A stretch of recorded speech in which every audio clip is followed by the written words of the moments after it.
Assalamualaikum warahmatullahi wabarakatuh. Salam sejahtera untuk kita semua. Perkenalkan, nama saya Didno, guru IPS SMP Negeri 1 Gabuswetan, Indramayu. Pada kesempatan kali ini saya akan membahas pelajaran IPS kelas 7 semester genap bab 4 dengan materi tentang perkembangan masyarakat Indonesia pada masa Islam. Tujuan pembelajaran kali ini adalah mendeskripsikan perkembangan masyarakat Indonesia pada masa Islam. Masuknya Islam ke Indonesia.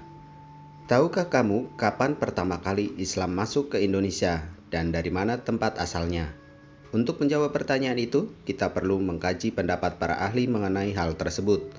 Berikut pendapat para ahli tentang masuknya Islam ke Indonesia dan tempat asalnya. Teori Mekah. Pendapat pertama, menurut Buya Hamka menyatakan bahwa Islam masuk ke Indonesia pada abad ke-7 Masehi.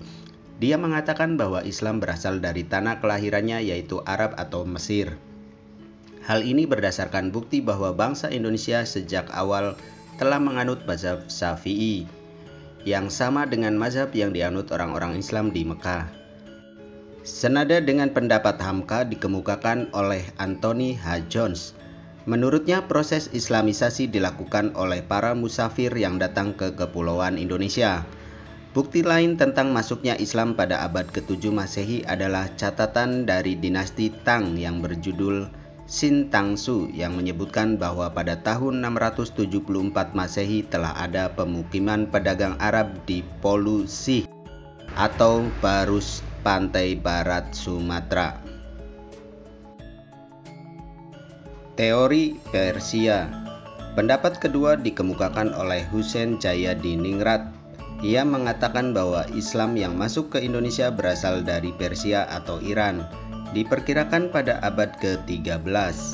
Pendapatnya didasarkan pada kesamaan budaya dan tradisi yang berkembang antara masyarakat Persia dan Indonesia. Tradisi tersebut antara lain perayaan 10 Muharram atau Asyura sebagai hari suci kaum Syiah atas kematian Husain bin Ali, seperti yang berkembang dalam tradisi Tabot di Pariaman, Sumatera Barat, dan Bengkulu. Di Jawa ada pembuatan bubur suro untuk memperingati 1 Muharram. Teori Gujarat. Pendapat ketiga dikemukakan oleh Snok Horgrove yang menyatakan bahwa Islam masuk ke Kepulauan Indonesia berasal dari Gujarat, India, sekitar abad ke-13 Masehi. Pendapat senada dikemukakan oleh Moquet, ilmuwan Belanda yang menyatakan bahwa Islam masuk ke Indonesia sekitar abad ke-13-14 Masehi. Penentuan waktu itu didasarkan tulisan pada batu nisan Sultan Malik Al-Saleh yang berangkat tahun 698 Hijriah atau 1297 Masehi. Dia melihat ada kesamaan batu nisan Malik Al-Saleh dengan batu nisan yang ada di Kambai, Gujarat. Bukti lain tentang masuknya Islam pada abad ke-13 adalah catatan Marco Polo yang singgah di Sumatera dalam perjalanan pulangnya dari Cina pada tahun 1292 Masehi. Di sana disebutkan bahwa Perlak merupakan kota Islam. Berdasarkan beberapa pendapat tersebut dapat disimpulkan bahwa Islam yang datang pada abad ke-7 Masehi berasal dari Arab. Sedangkan Islam yang datang pada abad ke-13 Masehi berasal dari Gujarat atau Persia, sehingga disimpulkan bahwa Islam masuk ke Indonesia secara perlahan-lahan mulai pada abad ke-7 Masehi dan secara politik masuk pada abad ke-13 Masehi. Penyebaran agama Islam di Pulau Jawa. Penyebaran agama Islam di Pulau Jawa dilakukan oleh Wali Songo. Sunan Gresik. Sunan Gresik atau Maulana Malik Ibrahim lahir di Samarakan pada abad ke-14 Masehi. Ia dianggap sebagai orang pertama yang menyebarkan Islam di Jawa. Ia pertama kali datang ke desa Sembolo, sekarang desa Laren, kecamatan Manyar, sebelah utara kota Gresik. Sunan Ampel. Sunan Ampel atau Raden Rahmat lahir pada tahun 1401 Masehi. Wilayah dakwahnya berada di sekitar Surabaya. Ia juga memiliki pesantren Ampel Denta yang terletak di daerah Denta, Surabaya. Sunan Kudus. Sunan Kudus bernama asli Jafar Shodiq. Ia lahir pada tahun 1400 Masehi. Wilayah dakwahnya adalah di Kudus, Jawa Tengah. Sunan Kudus terkenal tegas dalam menegakkan ajaran syariat Islam. Di masanya ia dikenal sebagai eksekutor Ki Ageng Pengging dan Syekh Siti Jenar. Sunan Giri. Sunan Giri bernama asli Muhammad Ainul Yakin. Ia lahir pada tahun 1442 Masehi. Orang tuanya adalah Syekh Maulana Ishak bersama Dewi Sekardadu, putri Menak Sembuyu yang merupakan seorang penguasa wilayah Blambangan di ujung kerajaan Majapahit. Sunan Gunung Jati atau Syarif Hidayatullah. Ia lahir pada tahun 1448 Masehi di Kairo, Mesir. Dia menyebarkan agama Islam di Cirebon dan sekitarnya. Sunan Kalijaga. Sunan Kalijaga atau Raden Said lahir pada tahun 1450 Masehi di Tuban. Ayahnya adalah Tumenggung Wilatika, Bupati Tuban. Strategi dakwah Sunan Kalijaga amat terkenal melalui seni dan budaya. Ia pawai mendalang menciptakan bentuk-bentuk wayang dan lakon-lakon carangan. Sunan Muria. Sebagai putra Sunan Kalijaga, Sunan Muria yang bernama asli Raden Umar Said atau Raden Said mewarisi darah seni ayahnya. Ia dianggap sebagai sunan termuda di antara para wali songo lainnya. Sunan Bonang. Sunan Bonang lahir pada tahun 1465 Masehi dengan nama asli Raden Maulana Makdum Ibrahim. Ia adalah putra Sunan Ampel dengan Nyai Ageng Manila. Julukan Sunan Bonang berasal dari salah satu nama desa di Kabupaten Rembang, yaitu Desa Bonang. Sunan Derajat. Sunan Derajat memiliki nama asli Raden Qasim atau Sarifuddin. Ia lahir pada tahun 1470 Masehi dan merupakan putra bungsu Sunan Ampel dengan Nyai Ageng Manila. Wilayah dakwahnya berada di Pacitan, Lamongan. Strategi dakwahnya terkenal dengan pendidikan akhlak kepada masyarakat. Penyebaran Islam di Kepulauan Indonesia. Ada beberapa cara yang dilakukan dalam menyebarkan Islam di Indonesia. Cara-cara tersebut antara lain adalah perdagangan. Kepulauan Indonesia menjadi jalur pelayaran dan perdagangan yang menjadi pertemuan para pedagang lokal dan juga bangsa lain seperti Arab, Persia, Cina, dan India. Para pedagang tersebut biasanya bermukim atau bertempat tinggal sementara di daerah-daerah sekitar pelabuhan sambil menunggu perubahan angin dan pada bulan-bulan tertentu yang memungkinkan mereka kembali ke negeri asalnya. Pada saat bermukim sementara inilah kemudian mereka menyebarkan agama Islam. Pernikahan. Para pedagang muslim yang menetap di sekitar pelabuhan banyak yang melakukan pernikahan dengan penduduk setempat.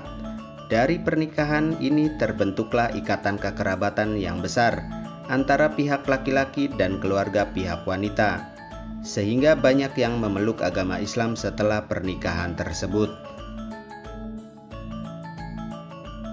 Pendidikan. Penyebaran Islam di Nusantara dilakukan juga melalui pendidikan.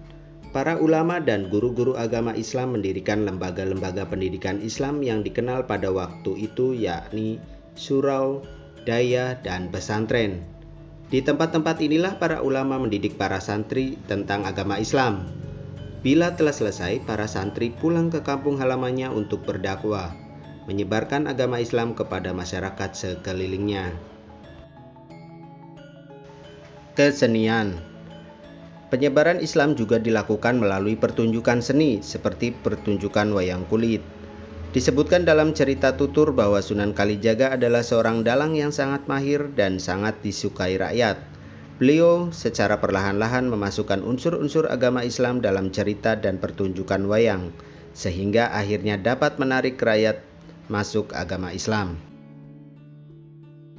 Tasawuf. Tasawuf merupakan ajaran yang mendekatkan umatnya dengan Allah, Sang Pencipta. Cara ini lebih mudah dilakukan oleh orang yang sudah mempunyai dasar ketuhanan. Selain itu, orang tersebut juga mengerti dan menerima ajaran dari agama Islam. Ajaran ini biasanya banyak dijumpai dalam cerita hikayat atau babad. Politik. Politik menjadi salah satu cara masuknya agama Islam di Indonesia. Ketika seorang raja memegang peranan penting dalam proses penyebaran agama tersebut, maka rakyatnya akan mengikuti. Hal ini dikarenakan masyarakat Indonesia mempunyai kepatuhan yang tinggi. Dakwah. Sebagian pendatang Muslim di Indonesia memiliki tujuan dan niat untuk berdakwah. Hal inilah yang menjadi salah satu cara mudah agama Islam masuk ke Indonesia.